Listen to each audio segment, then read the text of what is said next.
다리가 아파가 좀 앉을게요.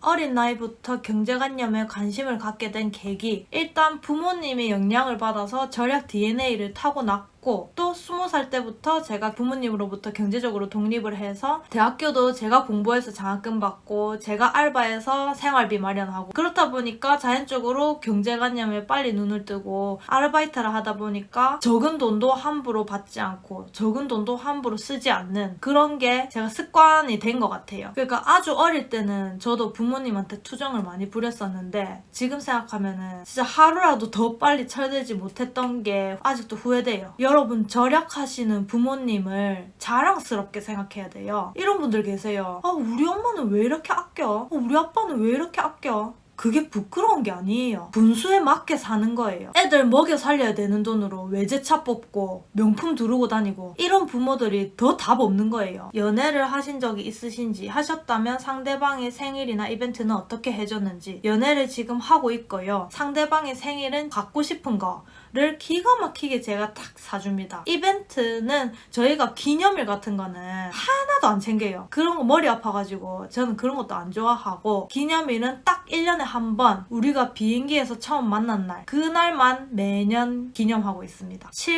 실급여를 정확하게 말씀드릴 수는 없고 300만 원에서 400만 원 사이로 벌어요. 적금은 지금 안 하고 있습니다. 핸드폰은 SKT 일반 폰 쓰고 있고요. 회사에서 통신비 지원이 나와서 부담이 없는 편이에요. 주식이나 코인을 하고 있는지, 주식은 하고 있고 코인은 하지 않습니다. 돈을 모으기 위해 이렇게까지 해본 적이 있다 하는 게 있는지, 사회초년생 때 적금 거의 200만 원 든 거, 신용카드를 아예 사용 안 하는지 아예 사용 안 하고 있습니다. 월급 투자 외에 다른 일도 유튜브 말고도 하시는지, 시간 없습니다. 할미 언니가 연금저축은 여윳돈으로 넣으랬는데 여윳돈으로 넣으시는지 아니면 1년에 혜택 받을 수 있는 만큼 다 넣으시는지 궁금합니다. 저는 다 넣고 있습니다. 어느 정도의 예금, 시드머니를 만들어 놓은 상태에서 투자를 하는 것이 좋은지, 최소 3천만 원? 3천만 원은 종잣돈을 모아야 될 것 같아요. 좋아하시는 사자성어가 뭔지 궁금합니다. 낭중지추가 뭐냐면 주머니 속에 송곳이에요. 주머니에 송곳을 넣으면 숨기고 싶어도 숨기기가 어렵죠. 송곳이 튀어나와 있으니까. 그런 것처럼 나의 실력이나 어떤 그런 능력이 빼어나서 도저히 감출을 해도 감추지지 않는 사람 있잖아요. 그런 사람이 낭중지추를 하거든요. 저는 그런 사람이 되고 싶습니다. 해외여행 가보신 곳 중 어디가 가장 좋았나요? 이걸 어떻게 고르죠? 저는 베트남 제일 좋아합니다. 언니는 등산이나 여행도 많이 다니시는 것 같던데 여행 브이로그 찍어 올리실 계획은 없나요? 여행 브이로그 찍으려면 여행 다니면서 계속 카메라로 찍어야 되는데 그 신경 쓰기 싫어서 저는 못할 것 같긴 한데, 여러분들이 만약에 원하신다면 다음에 한번 시도는 해보도록 하겠습니다. 영상을 보면 재치 있는 입담과 알 수 없는 매력에 빠져들어서 저도 모르게 끝까지 보게 되는데 이 매력은 어디서 나신 건가요? 타고난 거예요. 몇 시에 주무시고 몇 시쯤 일어나시는지 궁금해요. 저는 12시쯤 자고 7시 20분에 일어나요. 잠이 많아가지고 아침엔 절대 일찍 못 일어납니다. 아침, 점심 식사는 어떻게 하시는지. 저는 아침은 간단하게 삶은 계란이나 사과 먹고, 점심이랑 저녁은 회사에서 주거든요. 그래서 회사에서 먹는데 저녁은 귀찮아서 굶는 경우가 더 많아요. 주말에는 일상이 어떻게 되시는지 궁금해요. 주말마다 여행 다니고, 저는 이제 주중에는 거의 돈 쓸 일이 없고 주말에만 돈을 쓰는데 거의 먹고 노는데 돈을 쓰는 것 같아요. 그래서 본의 아니게 엔겔 지수가 높습니다. 이번 가을에도 주말마다 캠핑, 등산 막 계절 즐기기에 바빴거든요. 옷은 매일 다른 옷 입으시는지 아니면 이틀에 한 번 갈아입으시는지 궁금해요. 저는 그냥 아침에 일어나서 아무거나 눈에 보이는 거 주워 입고 가는데, 조금 편한 게 회사 잠바가 있거든요. 그래서 출근해서는 그냥 맨날 회사 잠바 입고 있기 때문에 그렇게 옷에 신경을 안 쓰는 것 같아요. 할미 언니의 일주일 루틴 알려주세요. 직장인의 일주일 루틴이 뭐가 있겠습니까? 월요일부터 금요일까지는 출근하고 토, 일요일은 쉽니다. 지난주에 주중에 뭐 했지?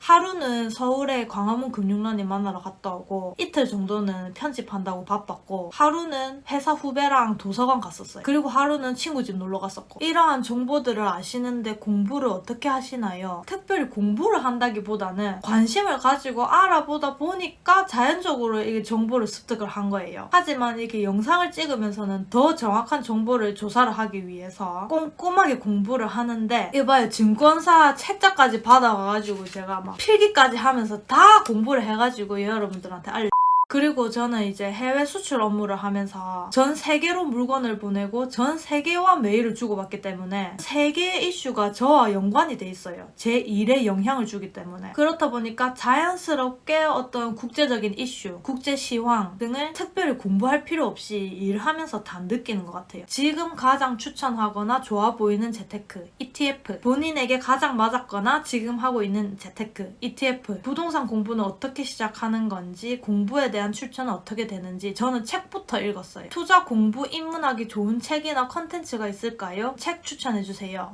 여러분 추천드릴 책이 있습니다. 코스톨라니의 돈 뜨겁게 사랑하고 차갑게 다루어라. 이분이 유럽의 워렌 버핏이에요. 100년을 살아보니 투자자 버전. 다음에 리뷰 영상 올릴게요. 친구 관계에 대해서는 어떻게 생각하세요? 경조사는 챙기시나요? 경조사 챙기죠. 여러분 친구뿐만 아니라 사회생활을 하게 되면은 경조사 챙길 일이 많거든요. 경조사 관련해서는 자기만의 기준이 확립돼 있어야 돼요. 그렇지 않으면 매번 고민하게 돼요. 기준을 정해놓고 내 기준대로만 하면 고민할 필요가 없어요. 월급을 받지 않는 대학생에게 꼭 해주고 싶은 말 같은 게 있으면 해주세요. 대학교 때 투자는 무슨 빚만 안 만들어도 선빵하는 거라고 생각합니다. 일단 대학교를 돈 내고 다니면 안 돼요. 여러분 대학교는 돈 주고 다니는 데가 아니에요. 공부해서 장학금 받아야 됩니다. 저는 부모님이 등록금 내주셔서 상관없는데요. 그러면 부모한테 빚지는 겁니다. 그리고 대학교 때는 알바를 많이 해봐야 돼요. 그리고 시간이 많으니까 여행도 많이 다녀야 돼요. 즉 알바해서 모은 돈으로 여행 가면 개꿀. 여러분 제가 뭐라 그랬어요? 20대 때는 경험을 최대한 많이 해야 돼요. 대학교 때는 대학생일 때 할 수 있는 다양한 활동 경험을 쌓는 게 좋아요. 대학생 신분으로서 할 수 있는 여러 대외 활동들. 저는 부산에서 대학 생활을 했지만 서울도 자주 갔어요. 제가 파란만장한 대학 생활을 어떻게 했는지는 따로 영상에서 다뤄보도록 할게요. 평소 소비를 어떻게 참는지요? 저는 소비를 참는 게 아니고 사고 싶다는 생각이 안 들어요. 여러분 내가 어디에 소비하는가가 결국 나거든요. 그래서 이 재테크라는 게 돈을 불리는 과정이기도 하지만 나 자신을 알아가는 과정이기도 해요. 결국 내가 원하는 데에 소비를 하게 되니까. 일하다가 현타가 오거나 일을 하기 싫을 때 내가 선택한 일이지만 후회가 되거나 이럴 때 멘탈 관리는 어떻게 하시나요? 저는 그런 현타가 올수록 더 뭘 찾아서 했던 것 같아요. 회사와 별도로 나 자체의 경쟁력을 높일 수 있는 그런 것들. 그래서 저는 그럴 때 있었는데 그럴 때마다 어학 공부를 열심히 했어요. 지금 길을 잃어서 방황 중이거나 아니면 아직 길을 못 정해서 힘들어하는 20대 분들이 많으실 텐데 인생에 답은 있다 없다?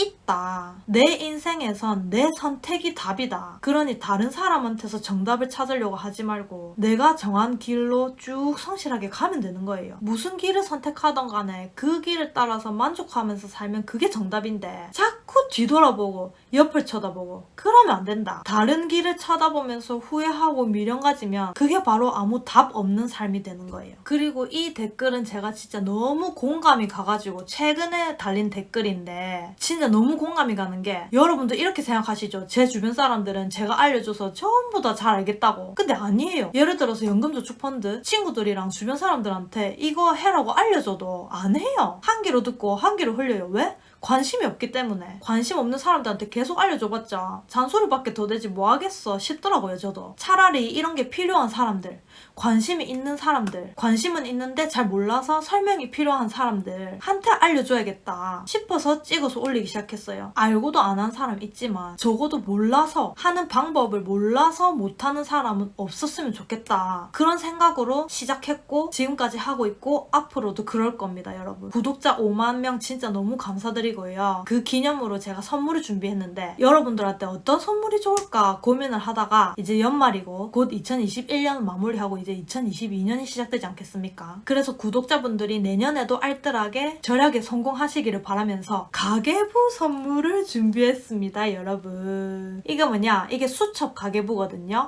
오늘 쓰임 가계부라고 제가 진짜 좋은 가계부를 발견했어요. 이 가계부 맨 앞에 쓰인 멘트부터 마음에 들어. 오늘은 흘려보내는 것이 아니라 채워가는 것. 제 가계부 영상 보니까 엑셀 가계부도 좋지만 직접 손으로 이렇게 꾹꾹 눌러 써야 진짜 쓰는 맛이 난다는 분들이 많으시더라고요. 근데 이 가계부가 진짜 꼼꼼하게 돼 있거든요. 경조사 리스트, 카드 목록, 통장 목록, 계좌 목록, 그 다음에 대출 목록, 보험 목록, 한 달 계획, 월 결산, 상반기 결산, 하반기 결산. 와, 엄청납니다. 진짜 엄청 꼼꼼하게 쓸 수 있어요. 지출이 많이 없으신 분들은 빈칸이 많이 남을 거 아니에요.